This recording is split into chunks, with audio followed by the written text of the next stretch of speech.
Welcome to another 2 minute drill. I'm Jim Monahan along with Sleeping Beauty over here, Chris Swenneman. What? Hey, Aaron What? I was Glenn, up. wake What? up. What? I was looking at my iPad. What? I'm here. You What? doing your What? best Aaron Glenn impression? Ooh, sorry. I must have pulled a Glenn. How bad a look was that? Jet fans, you have my utmost sympathies at this point. There are two fans of AFC East football teams in the Bills and the Patriots on this podcast. You have our utmost sympathies because if it could, it will happen to Jet fans and the Jets. Like at this point, Jet fans just go, "Why? Why does it always have to be us when something stupid happens?" Listen, you Like could they do were. what Swendeman did. You could abandon ship. He went from a lifelong Cowboys fan to Mr. Buffalo Bills jumping on a card table.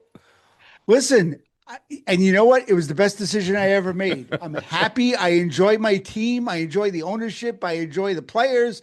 I it just I I think Jet fans like the misery at this point. They're kind of like Eagle fans without the winning. Yeah, all right. They like the misery. And it's just like, oh, what can we do next? Like one of those things. And when I was watching the combine last week and I saw that, I just did one of these. I was like, oh, like, come on, guys. Like, you had a good week. You were really, Muji was doing some good moves. They made a great trade, I thought, to get that nose tackle from Tennessee.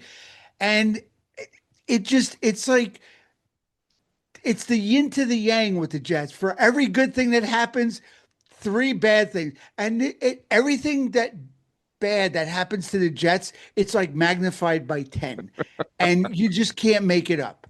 So, Jet fans, you have my utmost sympathies. I remember years ago. I think it was right after they went to Shea Stadium. After where were they? Randall's Island before that? Wherever Yes, they were before or the Shea Polo Stadium. Grounds. Yeah, so one of my cousins, we're out in Queens, and one of my cousins holds up tickets. He goes, I've got Jets season tickets. Now this is 1963 or 64, something like that. Right. It's real early on. I'm just a little kid, and I go, yeah, but they're awful. And fast forward all these years later, and it's still the same. Yeah, but they're awful. They really, I, I have hopes for them this year. I think they could take a step forward. It's all going to be between the draft and who they get in free agency. I don't want to get too deep into the weeds, but I think they have an opportunity here with Muji to at least staff wise get better. Um, I think they cleaned house of some of the problems. I think they're doing a good reset. I think they've got a plan in place. Now, is Aaron Glenn going to be there to see the plan through? We have our doubts, and we'll leave it at that. Speaking of cleaning house, we're going to pivot here and we're going to go to the New York Mets, who made some rather bold offseason moves by who they either traded or did not sign. And while it's only spring training, the team appears to be winning. They've got some pieces that they put Right. together. And reports that I've heard out of Port St. Lucie are that the vibe in the clubhouse is completely different. Juan Soto in particular. Now, maybe it's because he's got a year under his belt with the big contract and he's just let out a big exhale. But he in particular is hanging around the clubhouse more. He's interacting with the other players more. He seems happier. And you're just looking at this whole thing. And we have talked about this for months Right. about, addition by subtraction and some of the chemistry problems that may have been going on. But you look at what's going on. Again, it's only spring training, but they're showing signs of winning. They're showing signs of actually enjoying each other's company. And all of a sudden, maybe Steve Cohen saying, nah, I don't need a captain. I don't want to pick a captain. However he phrased it, maybe all of a sudden, Chris, that's starting to make sense. You know what? Sometimes you just got to let things happen organically, then forced fun. It's it has its drawbacks in the name alone, and I think maybe Steve knew just you know what instead of putting titles on everybody or, making somebody be the captain and say, hey, come on, guys, let's just see what we have and let it play out. And you know what? If this is all true and they go into the season a harmonious group, you know what? Who needs to see on how many teams actually have? And I was thinking about this last week after our discussion.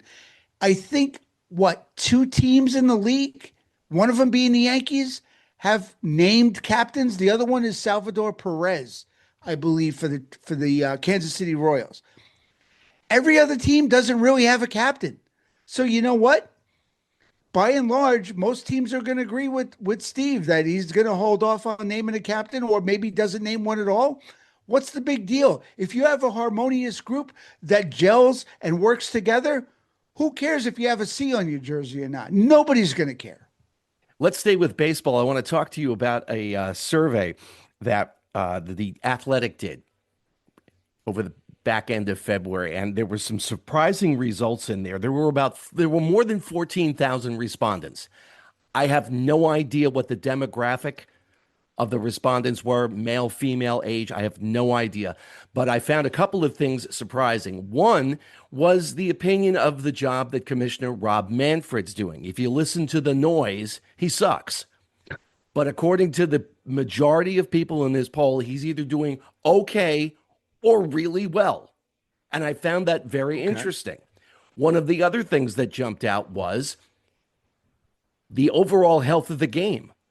That out of these 14,000 respondents, people overwhelmingly were enthusiastic about the state of the game at the major league level. And that kind of goes along the noise you hear about Manfred. Oh, he did this. Oh, he did that. Oh, whatever.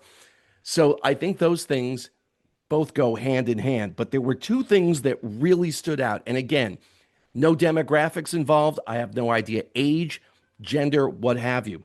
But it had to do with gambling.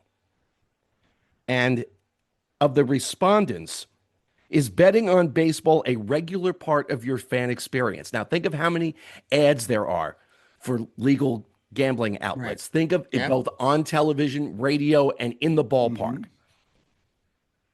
93.5% said no, it is not a part of my baseball fan experience. Only 6.5% said yes. That's a pretty overwhelming number. And then this one really stood out. And you and I have talked about this with regard really more towards the NBA and the NFL, especially with the officiating in NFL. Oh, of course. With the prevalence of gambling in baseball, are you worried about the integrity of the game? Again, a little over 14,000 respondents. We don't know demographics, age, what have you. But of those respondents, 77% said that they were worried about gambling and the effect it was having on the integrity of the game. That's a pretty damning number right there. It is. It really is. But you know what? When you have situations, and I'll just use this one because it's the most topical, I think, right now. Emmanuel Clase, the former closer for the Cleveland Guardians, who, I mean, admitted they have him, basically saying or proof that he was throwing certain pitches to lay bets, to let people lay bets down on certain pitches he was throwing, and he was throwing them purposely. So I would be concerned because not only would I see that, and it was just so pronounced, the case against Emmanuel Clase, you automatically think, well, he's not the only one, right? Because then your mind just goes, well, they found out he was doing it, but how many did they not find out were doing it yet?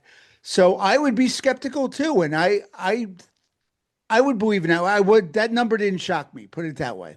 Well, and that gambling thing happened, him throwing pitches, happened in a postseason game. Yeah.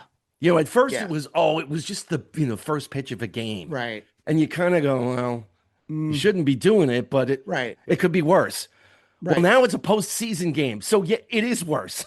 Right. But I was very surprised 77%. And I was watching the Celtics 76ers game Sunday night. I was too. Yeah. And I'm looking at the game and, you know, let them play versus calling ticky tack Right. fouls. And we know the history of gambling in the NBA and the not Right. too distant past. And then you think about some of the stuff that goes on in the NFL where they still can't figure out what is or isn't pass interference. And some of the officiating is just god awful. And Right. it makes you think, like, what the hell's going on here? It really does. I mean, they still can't define in certain terms that every fan can understand what a football move is. That's another thing. What constitutes pass interference? What's a football move to constitute a catch, a reception? Why can't we get this? We're in the age of modern technology, folks. Why can't we get this right? And the NFL and the NBA really, for the size of both leagues and the money that they rake in and the money that the players receive, and the fact that it is so, you can't go to commercials in between games without seeing a sports betting commercial in there or a sports betting ad within the game. I mean, it's so prevalent. It just makes you wonder sometimes, especially when it's a random game and it's, the third quarter of a game and it's some bad call and you just go, huh? Like, none of this makes sense. And then you look and sponsored by, and you look at a sports betting commercial, you're like, nah, and you don't want to believe it because you want to believe sports, the integrity of sports. But nowadays, sometimes you just throw up your hands and you go, yeah, I don't know. It's It optics. really leaves you skeptical. Yeah, it's It very is. bad optics. And again, Yep. I was very surprised. And it could be that it was an older audience that responded to this, and perhaps a younger audience Right. gambles more. I have, again, no idea. I just found 77% think that it's hurting the integrity of the game or can have an effect on the integrity of the game. In which case, that's something, and I don't think that's just baseball. I think that would be all of the major sports. Right. And that's something that they all have to talk about at some point and deal with because they're getting a lot of money from all the betting Absolutely. Absolutely. organizations. You know I mean, that. That's why they're doing it. they're raking it in. I mean, it's ridiculous. It's hand over fist at this point. You can't go, I would say, on the conservative side. Jim, back me up if I'm wrong. 10 minutes, if that, without seeing some type of sports gambling association, something associated with a commercial during a game and seeing it every 10 minutes. And that's probably on the far side. It's probably a lot less than that, but I'll say conservatively on every 10 minutes. And I mean, after a while, you just go, like, things that make you go, because I don't know what else to think at this point. I want to touch on something that we talked about last week, and that was that phenom rookie, the 19-year-old. He'll be 20 in April, but he's 19 right now, and he is lighting things up in spring training for the Pittsburgh Pirates, Konnor Griffin. And again, we talked about you don't want to believe everything you see in February and March, and Right. then later in the season when the rosters expand in September, especially when the rosters really used to Right. expand. But what he's doing, the 2 home runs against the Red Sox, he crushed another one. And these aren't little cheapies. He is launching these things. And I read a column the other day by a guy who said the Pittsburgh Pirates owe it to their fan base. And you talked about this last week to bring him up and right to the major league level. Now, I don't know, maybe you give him a few weeks in AAA just to get his feet underneath him. But I was looking at some numbers. As recently as 2015, the Pittsburgh Pirates drew 2.5 million fans. They were competitive for a few years. Even last year, as bad as they were, I think they finished 20 games under 500. They put almost 2 million fans in the ballpark, 1.7 million for a losing team. It's a great ballpark. It is a great baseball city with a great heritage. Clint Hurdle, who managed the Pirates for a while in that run that they made in the mid 15, 16, 17, Yep. that area. Hmm. He loved his time in Pittsburgh. And you think, okay, you don't want to rush him, you don't want to crush him and have the experience be too overwhelming. But given Skeens, and now you've got this kid, give these fans at least a glimmer of hope and let them start. Bring them up. Yeah, I mean, as far as I'm concerned, the Yankees want to see what they're going to have in him in 5 years when they trade him.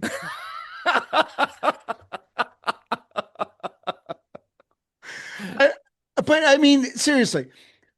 So Skeens 2 years ago, phenom, can't miss pitching prospect. What do? They put him in the minors till the end of May, and they literally called it the Skeens Watch. Mhm. Anytime you watched any MLB show, it was the Skeens Watch. When are they going to call him up? When are they calling? And I think he got mid-May, if I remember correctly. Last year, they jerked around with another pitcher who was who's Skeens' LSU teammate, Bubba Chandler. Now, Bubba Chandler's another one, maybe not Skeens, but real close. And they jerked around with him. It was supposed to be, a few more weeks. He needs more seasoning. This guy was lights out at AAA. He had nothing left to prove. May, June, July. Finally, in late August, they call him up. And he was good, not as good as people thought, but I think he got into his own head in the minors, being that, am I not doing enough, or started pressing. Now this year, Konnor Griffin, what are they going to do with it? If you have any decency for your fans, if you care about your fans at all, let this kid start, or like you said, maybe a couple weeks, late April at best, but bring him up and let the kid play. You have some really good young talent in your farm system. I mean, of course you do, because you've sucked for so long. You keep getting high draft picks. It's but seriously, the fans deserve it. And Pittsburgh they have done that, time manipulation with the contracts, and they're known for it. And I just feel at some point, like, come on, guys, what do we do? Like, at some point, you have to put a good team on the field. You can't just be harvesting prospects forever. And then, once they get too old, whoop, they're off to, wherever, the Yankees, the Dodgers, just name your team next. But I just feel like the fan base deserves better. The interesting thing about the Pirates, the guy who's the principal owner, Bob Nutting, he's known as Bottom Line Bob because the payroll is so low. He Right. invested a lot of money into the minor league system, the facilities, uh, international development, and you're looking Right. like, well, okay, that's great. Hello, we're here at the major league level, and Right. we've got some really good players. Maybe if we added a piece or two or five, we could be, oh, I don't know, competitive. Yeah, that horrible C word, competitive. Yeah, I just, it feels like they always do everything backwards. Like, they're putting all this money into the minor league system. That's great. But like you said, maybe pick up a couple free agents, go crazy, get a free agent or two. My concern, everybody talks about with the impending, you know, um, lockout next year, maybe, and all the contract talks, salary cap, salary cap, salary cap. You know what my biggest concern is? Salary floor. You know what? Because what some of these teams get away with, these small market teams, and hide behind, oh, we can't compete with the big. Yes, you can. You're making money. You don't want to spend it. So for the Pittsburghs of the world, I want to see a salary floor that they have to at least hit a minimum every year of certain level of salary that they're putting back into the team. Because you know what? Who wants to be toiling away? You have top three, and I'm going to say that probably even on the lesser side, and I think he's better than that, with Paul Skeens. You're going to waste his best years because you're too cheap to go out and buy free agents. And that's criminal. That's criminal for the fans that every fifth day is Skeens Day and they want to see Paul Skeens pitch. And you literally have nothing around him. That guy's got to pitch a 1-0 game to be able to win the game, or a 2-0 or a 2-1 game. And at some point, maybe get some bats around the guy so, he can actually feel comfortable on the mound. That it's not all on him. And it's just not fair to the fans. Before we wrap it up, Mr. New York Rangers fan, let me ask you. Yes. Have you gone back to hating Jack Hughes yet? Well, that as I have a beverage. Once you talk hockey, I start getting nervous. No, what Hughes did for the country and for hockey was amazing. I mean, he and his brother on Saturday Night Live with the women, with the women's team, phenomenal scene from that. I thought that was great. And New Jersey, listen, I'm a proud Jersey boy through and through. Whether I don't root for the Devils or not, a side note. But that first game, to see the electricity in that building, all for number 86, it was pretty damn impressive. But as a lifelong Ranger fan, I absolutely hate him. Can't stand the kid. Him and his stupid missing tooth. Go get your teeth fixed. No. Good, so we're back to normal. We're back to normal. Yeah, well, we're back to normal because I'm miserable as a hockey fan right now. And, New Jersey fans have a lot to be excited about. And so do Islander fans with their rookie, Matt Schaefer, who's, just incredible. Not on the level of Hughes right now. Hughes is riding, the America's, gold medal. But, there's exciting times in this area for hockey right now, for sure. And that wraps things up for another 2-minute drill. You know what we say. Like, subscribe, tell your friends if you like us, tell your enemies if you don't. Do all of those things so the algorithm kicks in, and maybe we'll even be able to do another week or two of this whole thing. Maybe find a sponsor. Now we're talking crazy. Swendeman, have yourself a good week. You too, Jim. Be good.